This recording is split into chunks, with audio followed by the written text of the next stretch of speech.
देखिए बच्चों, आज लेक्चर 3 रे ऑप्टिक्स के लेक्चर 3 में आपका स्वागत है। और आज हम पढ़ रहे थे गोलीय दर्पण से प्रतिबिंब बनाने के नियम। तो आपको मैंने उस दिन 3 नियम बता दिया, मैं फिर बता रहा हूँ। पहला नियम, यदि कोई प्रकाश किरण मुख्य अक्ष के समांतर दर्पण पर आपतित होती है तो परावर्तन के पश्चात फोकस बिंदु F से गुजरती है या गुजरती हुई प्रतीत होती है। दूसरा नियम, यदि कोई प्रकाश किरण फोकस बिंदु से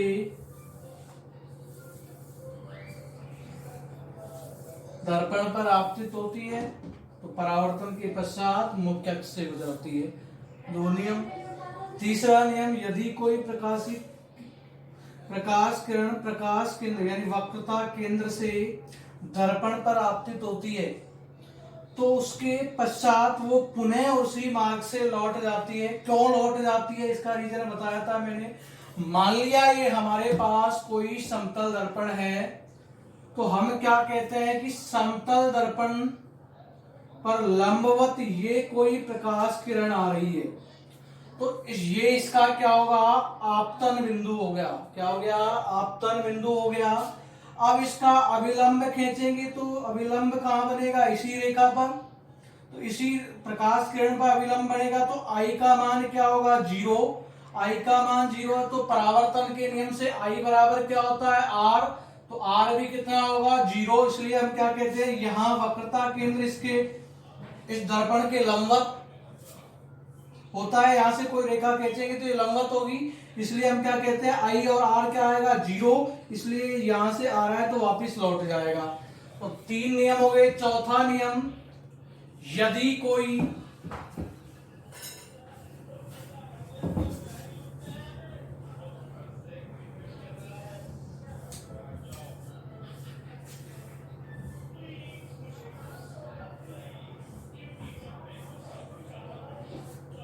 प्रकाश किरण ध्रुव पर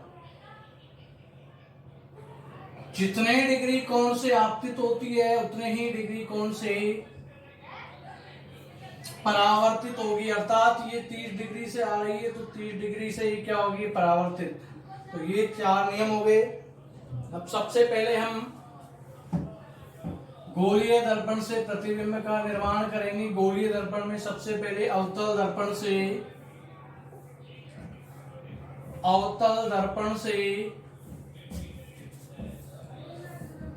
प्रतिबिंब का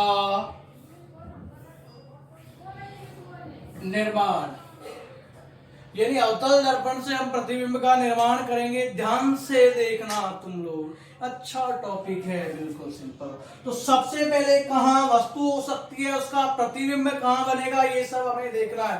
तो इसमें सबसे पहले फर्स्ट केस, जब वस्तु अनंत पर स्थित है। वस्तु कहां पर स्थित है, अनंत पर स्थित है, यानी दर्पण से बहुत दूर स्थित है वस्तु। तो उसका प्रतिबिंब कैसा बनेगा, तो सिंपल देखना, किसी भी प्रतिबिंब बनने के लिए वस्तु से 2 प्रकाश किरण चलती है और दोनों प्रकाश किरण जहां पर एक दूसरे को प्रतिच्छेद करती है वहां पर प्रतिबिंब का निर्माण होता है। अब देखते हैं, ये हमारे पास अवतल दर्पण है, ये इसका प्रकाश ध्रुव P, फोकस बिंदु F, वक्रता केंद्र C। तो जब वस्तु अनंत पर स्थित है तो अनंत से जो प्रकाश किरणें आती है, यानी वस्तु कहां पर है, बहुत दूर, तो अनंत से जो प्रकाश किरणें आती है वो मुख्य अक्ष के समांतर आती है। कैसे आती हैं, मुख्य अक्ष के समांतर आती हैं। तो ये प्रकाश किरण मुख्य अक्ष के समांतर दर्पण पर आपतित हुई तो कहां से जाएगी, कहां से परावर्तित होगी, पहला नियम, यानी फोकस बिंदु से गुजरेगी। तो ये यहां फोकस बिंदु से गुजर गई। इसी प्रकार ये अनंत से इस वस्तु से दूसरी प्रकाश किरण आई मुख्य अक्ष के समांतर, पृष्ठ के जब वस्तु अनंतर है तो अनंत से प्रकाशित किरणें वस्तु से मुख्य अक्ष के समांतर आएंगी। तो ये प्रकाश किरण मुख्य अक्ष के समांतर इस दर्पण पर आपतित हुई तो परावर्तन के पश्चात इस फोकस बिंदु से गुजर गई।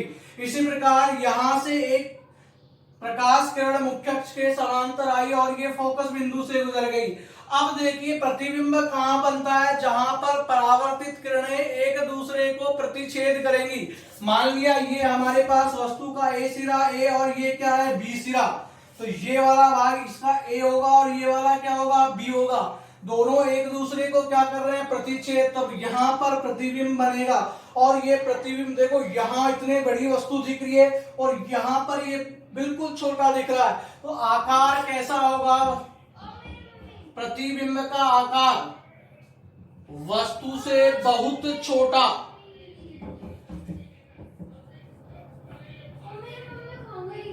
अर्थात बिंदुवत। प्रकृति यानी नेचर कैसा होगा, तो देखिए एक दूसरे, ये यहां पर वस्तु है ए बी, इसका प्रतिबिंब प्राप्त कैसे हो रही है बी ए, तो उल्टी प्राप्त प्रतिबिंब कैसा प्राप्त हो रहा है उल्टा, और उल्टा के साथ क्या होगा एक दूसरे को ये काटती हुई दिखाई दे रही है, प्रकाश किरणें एक दूसरे को काटती हुई दिखाई दे रही है, तो प्रतिबिंब कैसा बनेगा वास्तविक। क्योंकि वास्तविक प्रतिबिंब कब बनता है कि जब दोनों परावर्तित किरणें एक दूसरे को प्रतिच्छेद करती हुई दिखाई देती हैं, और जिन्हें कराया जाता है जबरदस्ती कराया जाता है उनसे प्रतिबिंब बनता है आभासी, और जो मिलती हुई यानी दिखाई देती है स्पष्ट रूप से उससे वास्तविक बनेगा। तो प्रतिबिंब कैसा होगा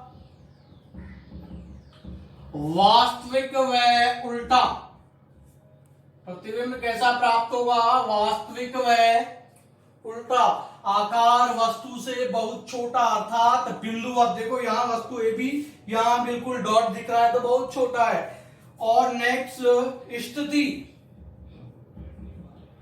यानी ये प्रतिबिंब का देखो वस्तु कहां स्थित है, बिंब कहां स्थित है अनंत पर, और वस्तु का प्रतिबिंब कहां बन रहा है एफ पर, तो स्थिति क्या आएगा एफ पर, फोकस पर, फोकस बिंदु पर ये हमें प्रतिबिंब का निर्माण। तो पहला केस हो गया जब वस्तु अनंत पे है तो प्रतिबिंब बनेगा एफ पर। नेक्स्ट जब वस्तु को आगे बढ़ाएं तो यहां पर क्या है अनंत, यहां क्या है वक्रता केंद्र सी।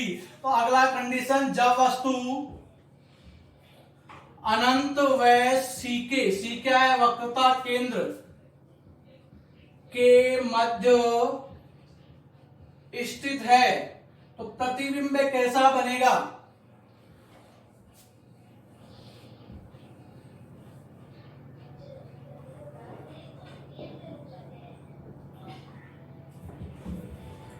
देखिए ये अनंत और इसके मध्य एक हमारे पास ए और बी एक वस्तु स्थित है।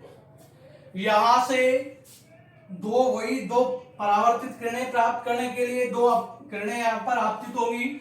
ए बिंदु से एक किरण, हमेशा ध्यान रखना इसमें कुछ, एक किरण मुख्य अक्ष के समांतर जाएगी, अगली किरण जस्ट अगले बिंदु से गुजारना है। जरूरी नहीं कि अगले बिंदु से ही गुजारे, और जिससे भी गुजार सकते हैं प्रतिबिंब समान प्राप्त होगा। तो हमारे पास एक प्रकाशित किरण यानी प्रकाश किरण मुख्य अक्ष के समांतर इस दर्पण पर आपतित हुई, तो मुख्य अक्ष के समांतर दर्पण पर आपतित होगी तो कहां से गुजरेगी फोकस बिंदु से गुजरेगी। तो ये हमने इसको फोकस बिंदु से गुजार दिया। अगले प्रकाशित किरणें इससे जस्ट बिंदु सी, तो हमने पढ़ा था जब कोई प्रकाश किरण वक्रता केंद्र से गुजरती है तो परावर्तन के पश्चात पुनः उसी मार्ग से लौट जाती है। तो यहां से ये सी, यहां से एक प्रकाश किरण वक्रता केंद्र यहां से आई तो वापस इसी मार्ग से लौट जाएगी। अब देखो ये आपतित किरण भी है और ये परावर्तित किरण भी है। इधर से यहां से ये परावर्तित किरण है, एक दूसरे को कहां पर काट रही है यहां पर, तो ये इनका क्या बन गया प्रतिबिंब। इसको मान लिया ए डैश और इसको बी डैश, यानी ये वाली नीचे आ रही है ये। तो अब इसका आकार कैसा होगा, प्रकृति क्या होगी, स्थिति क्या होगी। तो आकार देखिए, सबसे पहले आकार, ये वस्तु ज्यादा बड़ी दिख रही है, ये छोटी दिख रही है, तो क्या लिख देंगे, आकार, प्रतिबिंब का आकार वस्तु से छोटा, वस्तु से छोटा, ठीक है। प्रकृति कैसी होगी, वही वास्तविक, उल्टा दिख रहा है, वास्तविक व उल्टा, क्योंकि वास्तविक के साथ उल्टा बनता है प्रतिबिंब और काल्पनिक के साथ सीधा बनता है। स्थिति देखो, जब वस्तु अनंत पर थी तो प्रतिबिंब कैसा बन रहा, कहां पर बन रहा था, फोकस बिंदु पर, यानी वस्तु ज्यादा दूर है, वस्तु बहुत अधिक दूर है तो प्रतिबिंब दर्पण के पास बनता है। जैसे जैसे वस्तु को पास लाते जाते हैं प्रतिबिंब वापिस दर्पण से यानी फोकस बिंदु से दूर हटता जाता है। तो देखिए अब यहां पर प्रतिबिंब कहां बन रहा है, स्थिति सी व एफ के मध्य, यानी वक्रता केंद्र व फोकस बिंदु के मध्य ये प्रतिबिंब प्राप्त हो रहा है। तो सेकंड के दो केस हो गई, जब वस्तु अनंत व सी के मध्य स्थित है तो प्रतिबिंब वस्तु से आकार छोटा बनेगा, प्रकृति वास्तविक व उल्टी, और स्थिति सी व एफ के मध्य। नेक्स्ट, जब वस्तु सी पर स्थित है, जब वस्तु सी पर स्थित है, सी पर स्थित है यानी वक्रता केंद्र पर वस्तु स्थित है तो प्रतिबिंब कैसा बनेगा, तो देखिए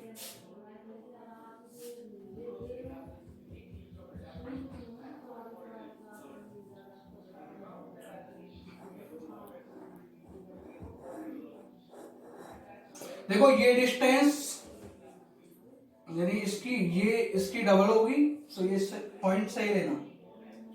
तो यहां पर हमारे पास एक वस्तु स्थित है ए बी, ए से कोई प्रकाश किरण कहां जाएगी, एक प्रकाश किरण मुख्य अक्ष के समांतर, अब ये कहां से गुजरेगी,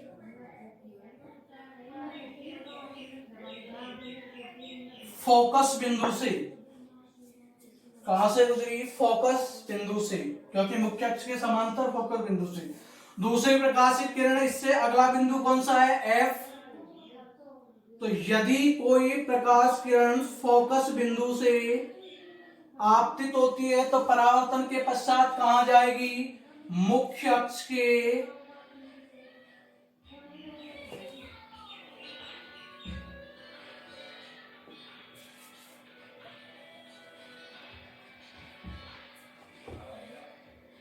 कहा जाएगी, मुख्य अक्ष के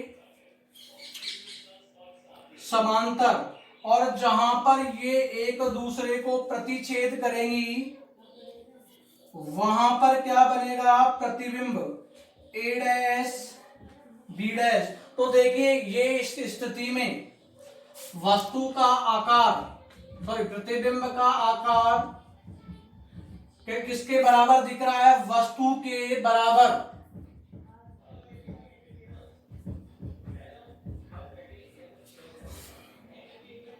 प्रकृति वास्तविक व उल्टा, यानी प्रतिबिंब वास्तविक व उल्टा बन रहा है। स्थिति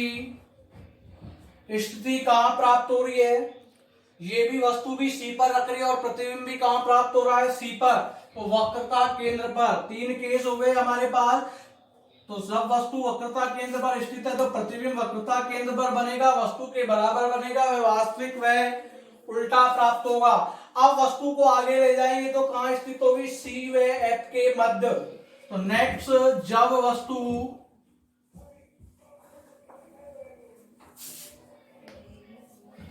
सी व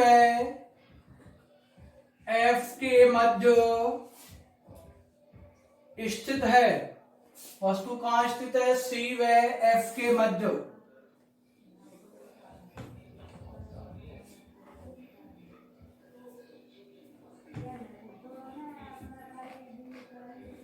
यहां पर ये वस्तु ए व बी स्थित है, तो ए से एक किरण वही मुख्य अक्ष के समांतर जाएगी, कहां से गुजरेगी, फोकस बिंदु से। दूसरी प्रकाश किरण अगला बिंदु कौन सा है, फोकस बिंदु एफ, और ये परावर्तन के पश्चात कहां चले जाएगी, मुख्य अक्ष के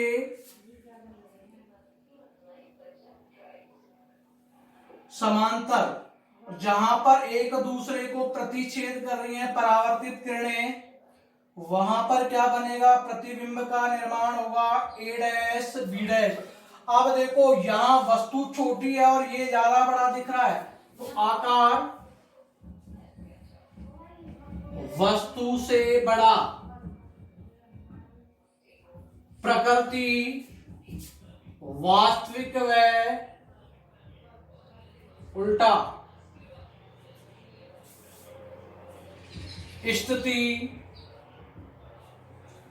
देखो यहां पर क्या है, अनंत, ये क्या है, सी, अनंत व सी के मध्य। देखो यहां से क्या पता लगा, जब वस्तु हमने अनंत व सी के मध्य रखी तो प्रतिबिंब बनाता सी व एफ के मध्य, और जब वस्तु सी व एफ के मध्य पर रख रहे हैं तो प्रतिबिंब बनेगा अनंत व सी के मध्य। वहां प्रतिबिंब छोटा बना, यहां प्रतिबिंब वस्तु से बड़ा बनता है। नेक्स्ट फोर्थ केस, आगे बढ़ेंगे तो क्या आएगा, फोकस बिंदु एफ। तो जब वस्तु